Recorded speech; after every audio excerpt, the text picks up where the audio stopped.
Well, I've always been obsessed with Marilyn Monroe. I thought you were going to say Manson then. I genuinely thought you were going to say I did Marilyn like him Manson. too, and I got to hang out with him one time, but that's What? yeah. No way.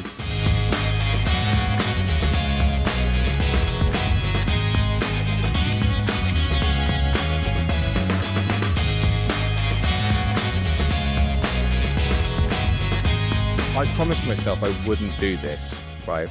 But have you seen A Knight's Tale?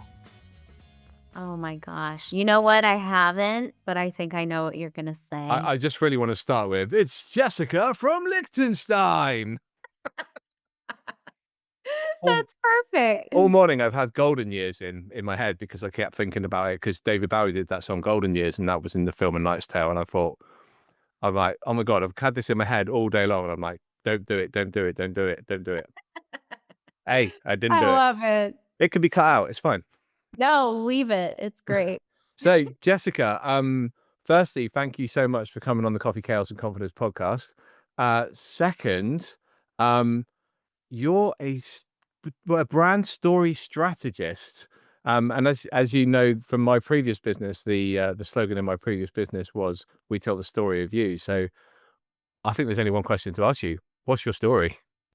I love that. Well, I love your motto because my motto is your stories matter, and I feel like they go hand in hand. Um, I guess a version of my story is I'm originally from the United States and I've been living abroad since 2011. And it's funny because it was one of those situations where I always wanted to move abroad, but I was like, I don't know how I'm going to do it. We'll see. An opportunity arose years later and I ended up going, but I was like, I'll just go for 1 year tops and that's going to be it. Just get my feet wet, get that little experience. After 9 months, I was like, there's no way I need more because it just like barely tapped the surface. And here we are 14 plus years later, I guess, still doing it.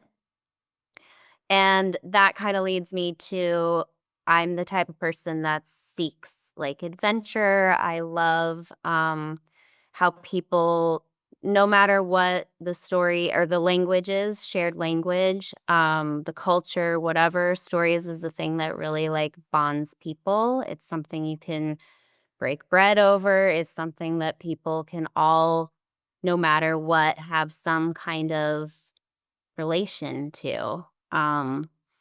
And so I didn't really recognize how powerful that all was until now when I started my business and then looking back at everything and I'm like, oh, it all makes so much sense now.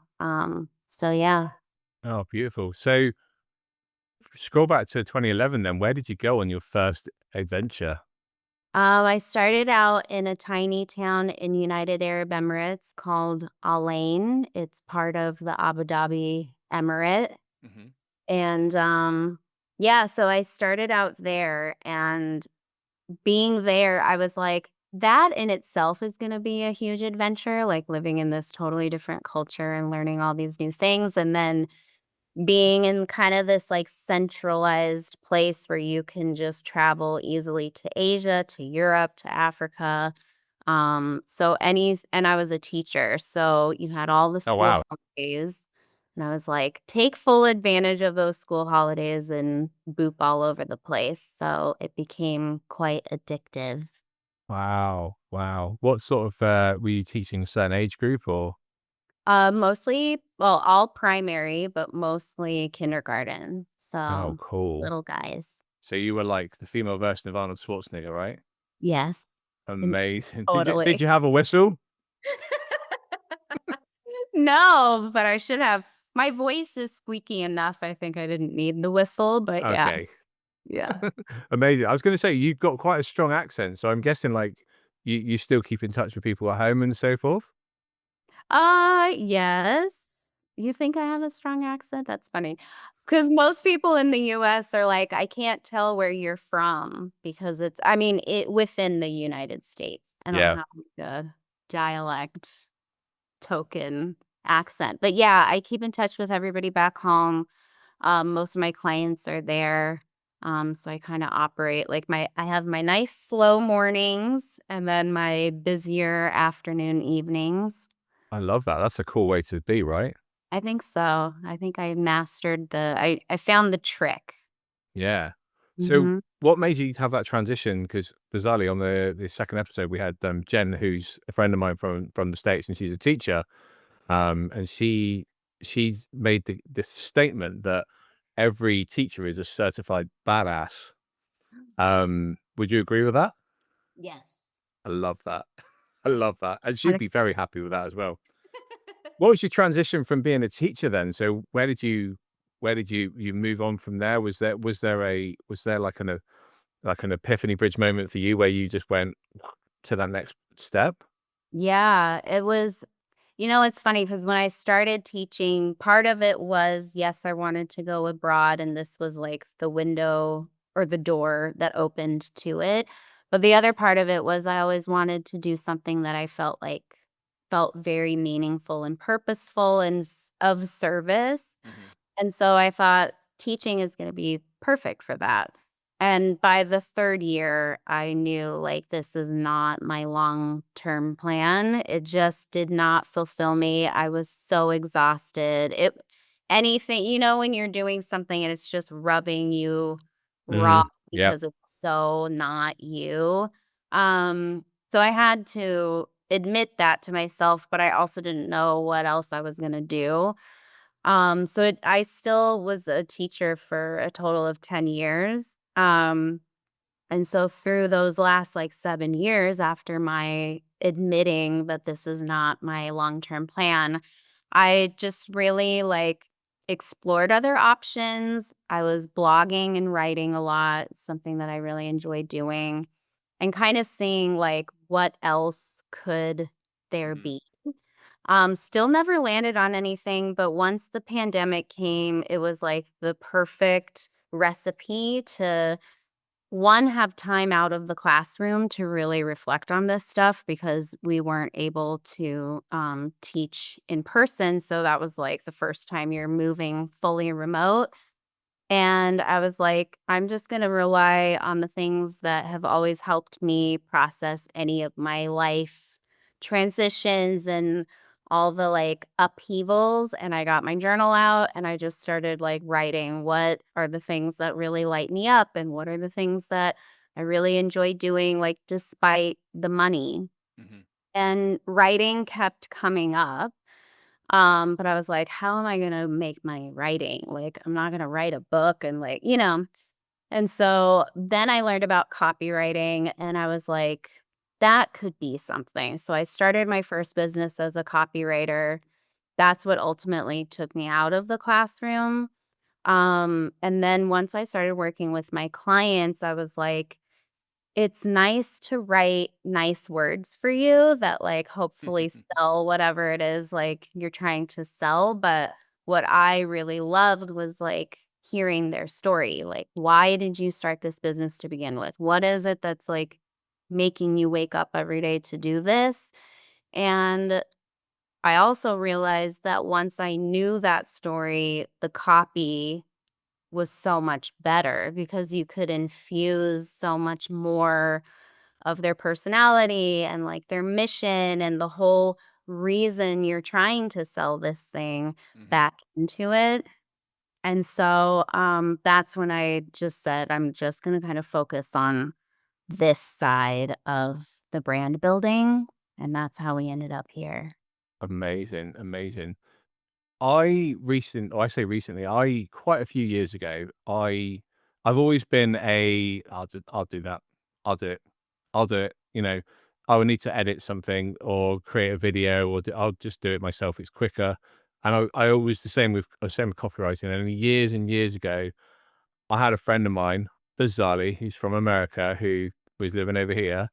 And he said, "Oh, I'll write your copy for you." And I'm like, really justify, it's in my mind, I couldn't justify the expense of having someone do something that I mean, I've got fingers, I can type, right? I can do this. Why would I pay someone money? And the concept that he came back with blew my mind because he wrote my entire this was with my media production business. He wrote my entire website from the perspective of my dog. Wow, So, clever. like, years later, I would still have people saying, "Hey, Sprocket," who we sadly lost about 4 years ago, but, "Hey, Mhm. Sprocket, I'm just wondering, I've got some product photography that needs doing," or, "Hey, Sprocket, we've got a video for our marketing project that we've got coming up. I'm wondering, if Andy's at all available, would you be able to ask him if he could do us a quote, or could you do the quote?" And people would talk to the dog.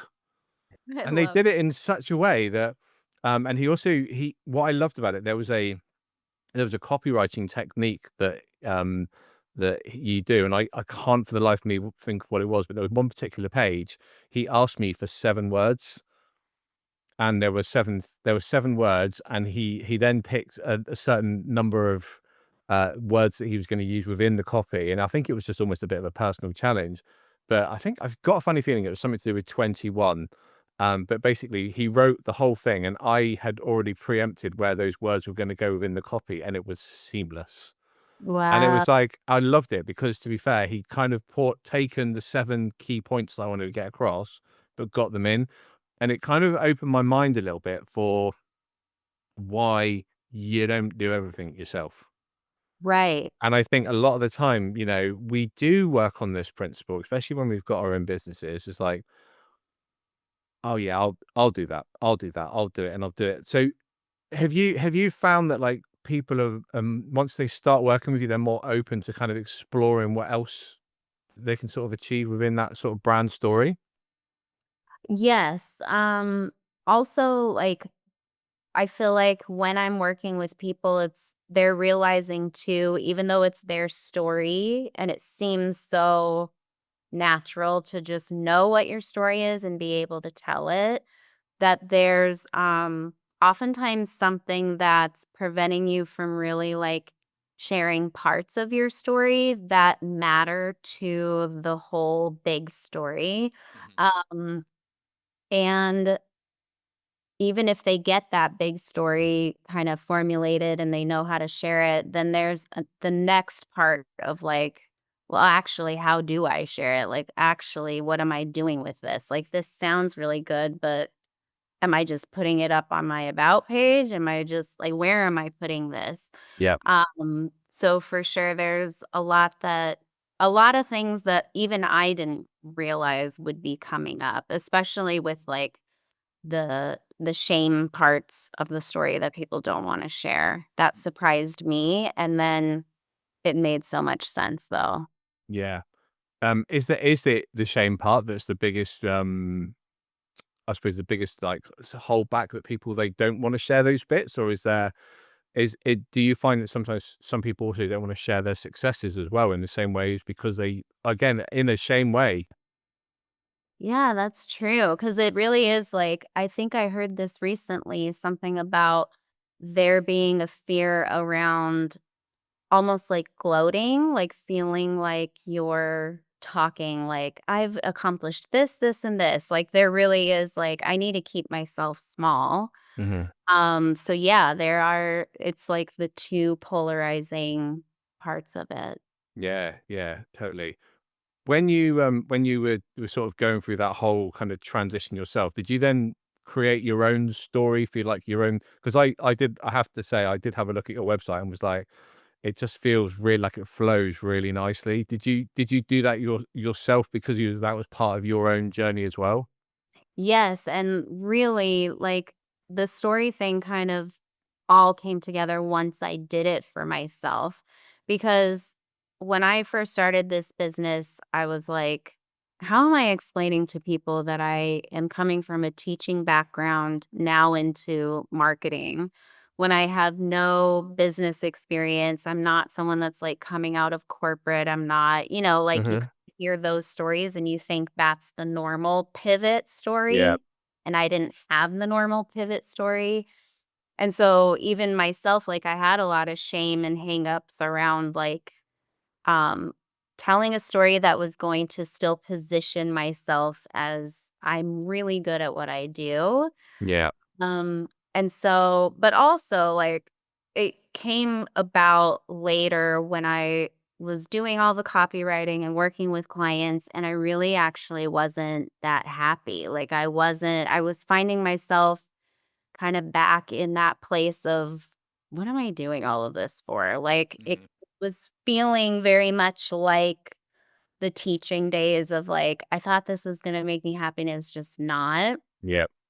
Had to go whip out that journal again and start, like, figuring out what are the things that really bring me joy despite the money, and where is that missing in my business? Because now I have a business, so I'm able to, like, create it how I want it. When you're a teacher or you're working for a company or you're working for somebody else, like, you don't have that luxury to just be like, "I don't really like my job position, so I'm gonna change it." Mhm.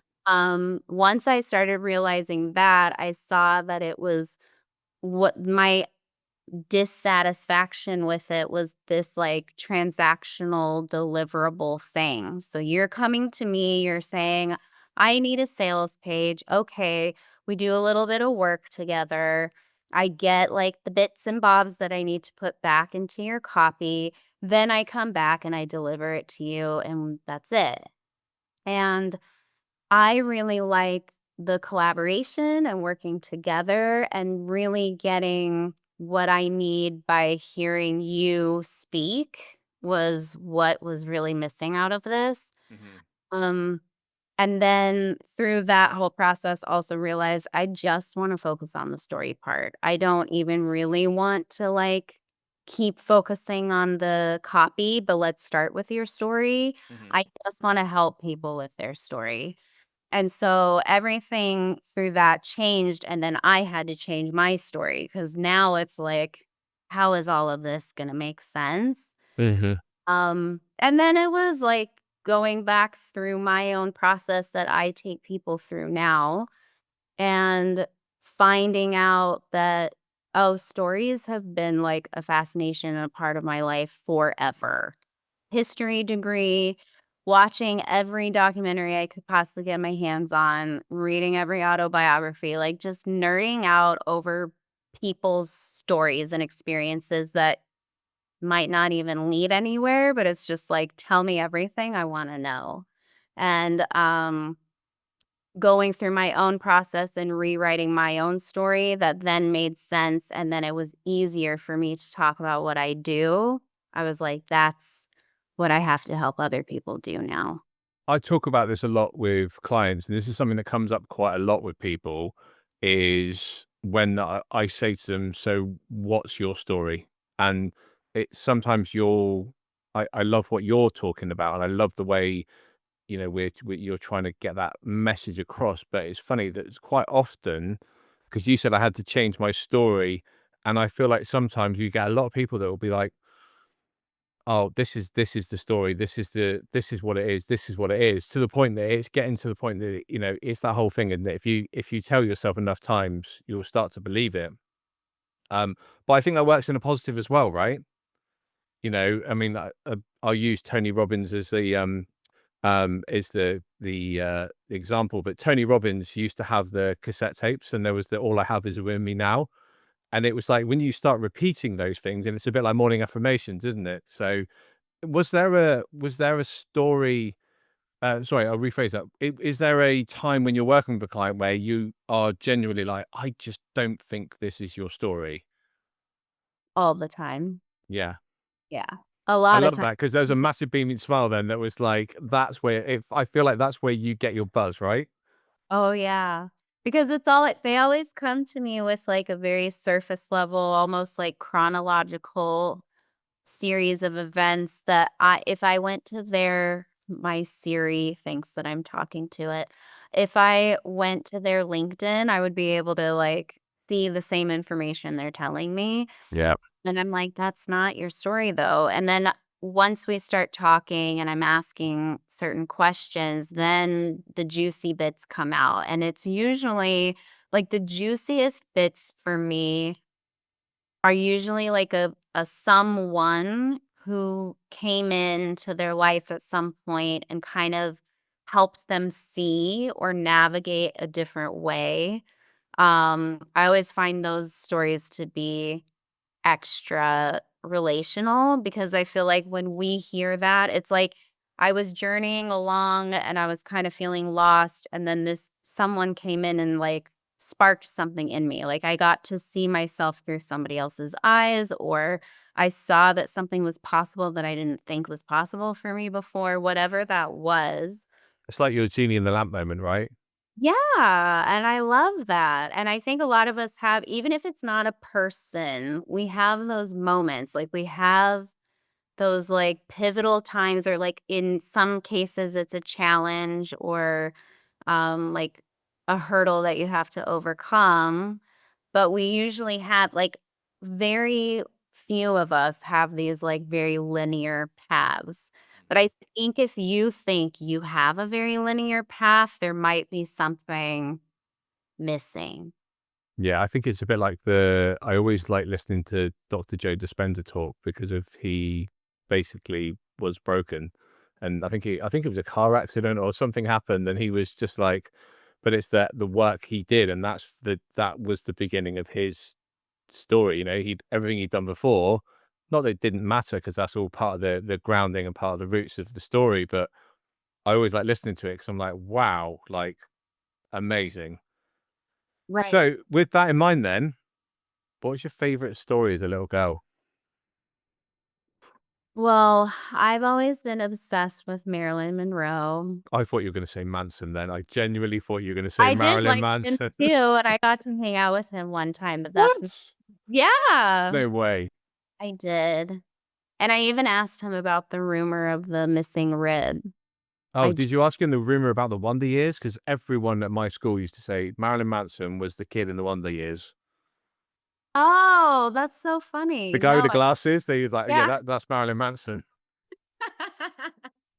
So, Marilyn That's so Monroe. I funny. used to have a poster of Marilyn Monroe on the wall in my house when I did my wife and too. I first got together.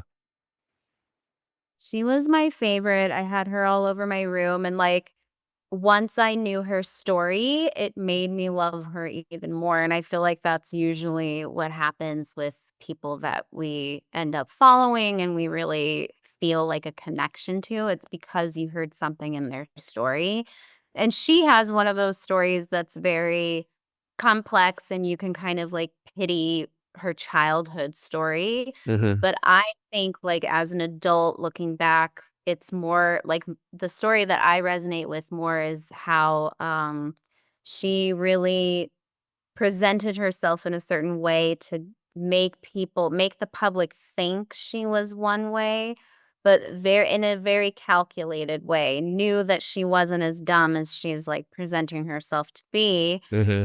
was actually very intelligent and very talented and kind of like the one you're not gonna bet on, and then in the end, it's like, wow, she has way more talent than we thought. Wow. So, has Marilyn Monroe got an autobiography, Alan?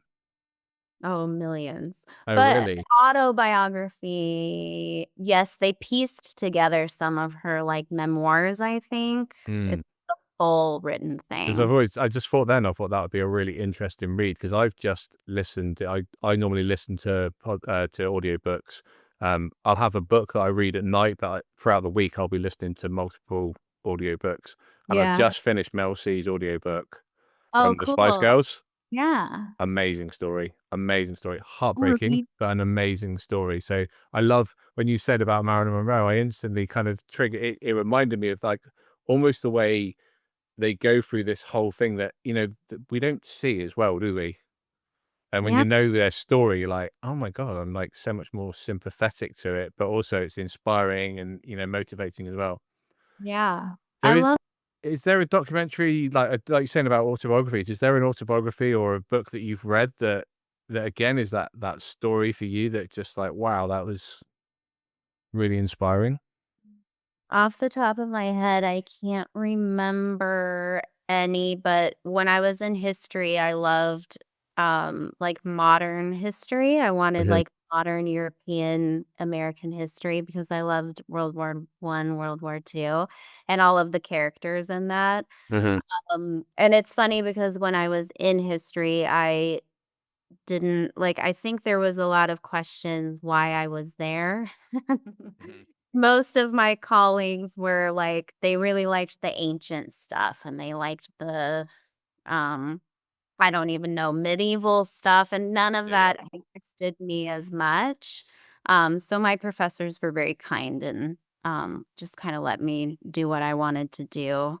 But I always felt very unwelcome in that area. But I went ahead and did it anyway because I loved it. History is an interesting one for me because when I was at school, we did it was GCSE history at my school, and I decided to take that as my specialist subject. I was like a year before my exams. I was just disruptive. I didn't enjoy it. I wasn't getting into it. But I went to the Berlin Wall, must be about 10 years ago.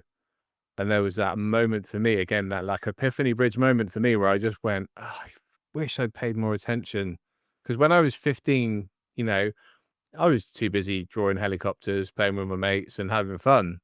Right. I went to the Berlin Wall and I just stood there and was just like, I couldn't. Do you remember the film Short Circuit with Johnny Five? Yeah, yeah. And he's reading the books, and he's like, "More input, more input." That's what I feel like has happened to me as I've got older. Like, almost like I wanna read books. I wanted so much more of this history knowledge to come out because it was almost like have you been to the Berlin Wall before? Yes, So, yeah. like, you're standing there and there's, like, these metal railings in the middle, and I'm like, "There is so many stories here," and it's like it's almost overwhelming that you feel so, like, I don't know, you feel so small in that, like, what happened in those times that you Yeah. just think, well, as I'm just saying this to you now, I'm currently having one of those moments where I'm just like, I feel like I need to go back there. Yeah, yeah. But I think I like that's my favorite part of stories is like it helps me and all of us make sense of the world. Like if I understand the story behind it, then all of it like, I can understand kind of the nuances, like Mm. why this happened and how it happened. I mean, it's with everything. If somebody rattles off a bunch of facts to me, like even in history, if somebody says like a Jeopardy quiz and do you know the date of this? Like, no, I don't. But I can recall a story that went along with that. I can Yeah, remember like the story that I learned about that event. Um, and that's why it's so powerful. Like, I feel the same way when I go to Berlin or anywhere now with that kind of history. I want my phone out. We're so lucky we have this stuff, and it's just like Googling your whole way through, trying to get, like, the facts as quickly as you can just to make sense of it all, and then, how can we watch a documentary about this when we go home? Because I wanna know yeah, more, you know? yeah. And that's something that I feel that we have now at you've just been interrupted by Siri who wanted to talk to you, but we have this technology at our fingertips. Do you think that AI is a threat then for stories in the future? Um, Not really for stories, just because I don't know, like, sometimes I think yes, just because of what we're going to be inputting and how intelligent it is going to get. Uh, At the moment, though, no, because it's not able like, the thing about a story is, like, my perspective like, you and I might witness the same thing. My perspective of it is going to be very different from yours. Not always, but a lot of times. And if I'm gonna come from this angle and you come from that angle, is AI gonna be able to do that? Like, that's where I feel like I'm not sure, but I'm wondering if in the future it probably can. yeah. Yeah, let's can you write this story from the perspective of someone traveling from Liechtenstein to the UK, Right. like, who's just experienced like, you yeah, I think it was Deepak Chopra that said that, it's gonna give us humans more chance to be creative ourselves, Mhm. and I think that's something that I think is really quite interesting because I think by playing with this technology and our knowledge, I think it can only be a good thing. It frightens me when you see the stuff that it can also do, when it can create these, you know, adverts and images that just aren't real. That I feel that's a bit of a frightening thing, because you could turn around in the future and say, well, here's a picture of this. And it's like, well, actually, that never happened. No, and that's already happening. Yeah. Like, I had a horrible story of this professor somewhere in the US that there was one false story that somehow was online, and I don't even think it was about him, it was somebody that shared his name, and then somehow it all merged together and is accusing him of being some kind of pedophile or something horrible and, like, ruining Mm, his life, impacting his career, and it's just because all the checkers, like, pulled all this information, but nobody fact checked if it was him, if it was somebody else, if it was true, and that's the scary part. oh, so maybe what Donald Trump is doing right now hasn't happened. It was all just an AI accident. Who knows? God, we can only hope. So, Jessica, then this is kind of almost like my final question for you, but it's one of my favorite questions to ask people. Who would play you in your story in a movie? I love that question. I'm just going to say Scarlett Johansson because she was someone that popped in my head first, but I Wow. haven't thought about it. What film was she in? Because as soon as you said her name, I just did the whole, my brain just went, I'm like, what was she in? My favorite movie that she's in is Match Point, and you might know that one because I feel like there were a lot of British people in that movie. Right. I don't think I've seen it. I don't No. think I've seen It it. it wasn't super popular, and she was in one of the, like, Fantastic Four characters, but I Oh, can't okay. think. Okay. Amazing, amazing. I love that, I love that. So, Who would play Jessica, you? how can people find you? Obviously, I know how to find you because 'cause we're connected, but, and I'm looking forward to hopefully seeing you in person in June at Atomicon, which is super exciting. So how can people find you online? How can they connect with you and find out more about how you can tell their story? Thank you for that. You can always visit my website, jessicagrahambrandstudio.com, and then I'm on Instagram all the time, jessicagraham.brandstudio. Go to the community tab on my website. I have a monthly meetup for women to come together and share stories, practice those journaling techniques that I've shared about. Yeah, and that's how we can connect. I love that. Thank you so much, Jessica. You're an absolute superstar. And I hope that everyone out there is listening and thinking to themselves, okay, I've got a story to tell and I want Jessica to help me tell it. Thank you so much. I really appreciate that. And that wraps up today's episode of the Coffee, Chaos and Confidence podcast with me, Coach Casey. Thank you so much for listening. If you enjoyed today's episode, please make sure you like and subscribe.